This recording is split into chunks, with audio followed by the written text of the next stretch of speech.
I'm 93 years old, almost 94, and most of my friends are gone. I had good friends in Louisville I ran around with. When I was growing up in Rigby, my parents were very protective. Did not want us to have anything to do with non-members of the church. But when I moved to Louisville, it was a different story. Our neighbors were not Mormons. And the Lindstrom family was split right down the middle. The Lindstroms that were not members were Lutherans, having come from the old country in Sweden. Virgil's father, he joined the church because he married a Mormon. But Mom Lindstrom, she grew up being a very unbiased individual.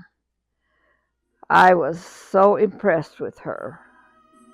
You know, growing up, something I really appreciated and respect about my mother was religion was not an issue with her. Even though her father was a stake president for nearly 20 years in the Rigby stake, some of her dearest friends were non-members. I think of Dolores and Grace Scar. I think of Bernice Robinson. We have good friends who are members of the church, but we also have some really good friends who are not members of the church. Louisville was founded by Mormon pioneers and was predominantly, very predominantly, a Mormon town. The ones that weren't Mormon, I think they kind of felt either left out or shunned. And it went clear through school and everything else the same way. We always had people coming in from Mexico to help with the farms, and then they started coming and staying and going to school here. Every now and then, some little kid would come crying in, and he'd been told, "I can't play with you because I'm a Mormon." I don't know if their parents had said that or if they came up with it, but that really kind of frosted me. In the community, there was many farmers around us, dairy farmers, potato farmers, cattle ranchers. And then we had Scar feedlot down there. They weren't of the same faith of us, but we had lots of good experiences with them in community affairs and in the dealings here and with our community. One of the hard things that on the farm was thinning beets. I remember being out at the age of 8. It's when I really started doing some beet thinning. When I was raising a family, I started raising sugar beets so I'd give them plenty of work. I kept them out of mischief, and I'd set goals with them. You know, I didn't have to tend them at all. They just work until they got to their goal, and then we'd shut down and go skin. And I think I was pretty smart. Dad took us to Virgil's farm. I think it was probably Cheryl and I, and to teach us how to thin sugar beets, which, in my opinion, is the stupidest job in the kingdom.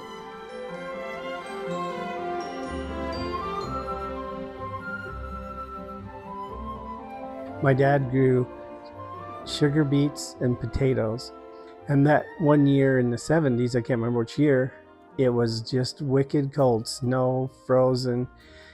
It was lucky we could get like a few acres a day. And my mom tells my dad that Virgil Lindstrom is done digging his sugar beets, and she thinks that he would come and help us. And my dad dramatically said no, that we can dig our own sugar beets. But the next morning, here was Virgil Lindstrom with his tractor and sugar beet digger. And my dad said, if anybody could dig sugar beets, it would be Virgil Lindstrom. Virgil and I were kind of kindred spirits, I think. We just got to know one another real well, and I married Jolene Hunter. She was one of the daughters of Vaughn and LaRue Hunter, who lived here in Louisville. Vaughn had 5 daughters, no sons to take over the farm. I am Jolene Hunter Stoker, daughter of Vaughn and LaRue Hunter. My mother was Eva LaRue Rigby Hunter.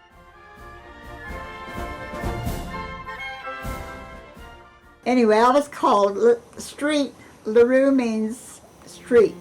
And in an altar school, I was called Street. I had a Christmas party, and Nella's Heart had asked Vaughn Hunter to be her date. And that was the first time I'd ever met Vaughn. We dated a little bit, and then he went on a mission to the Eastern States Mission. When he got home, he started calling me, and we just dated and dated and dated. Anyway, we decided to get married the 20th of May in '43. All I do the whole night through is dream of you. I was pregnant with Sharon when Vaughn went overseas. He was shipped over to the Philippines. He was on an island called Leyte.